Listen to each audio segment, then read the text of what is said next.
Et bonjour à tous. Alors aujourd'hui, je vous propose de nous intéresser à la régulation thermique dans la ruche.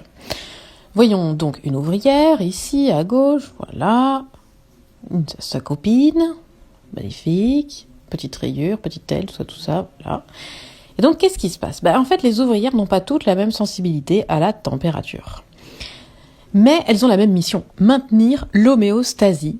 Homéo pour même et stase pour état. Autrement dit, maintenir la ruche dans le même état. Et pourquoi c'est important ? Bien parce que pour se développer, les bébés abeilles, le couvain, ont besoin d'une température comprise entre 33 et 36 degrés Celsius. Sinon, ils n'ont pas la lumière à tous les étages une fois nés.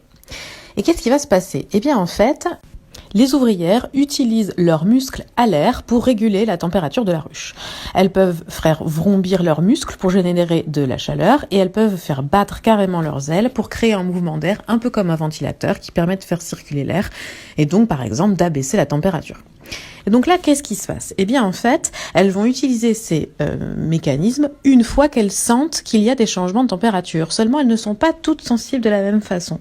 Et ça, c'est très important, car cette sensibilité propre à chacune va permettre de faire monter progressivement la température ou de la faire descendre progressivement.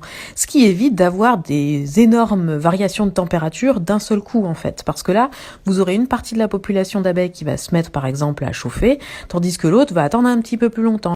C'est comme si on avait plusieurs segments dans un radiateur et que chaque segment s'allumait et chauffait au fur et à mesure, se rajoutait les uns aux autres, donc ça permet une augmentation progressive de la température.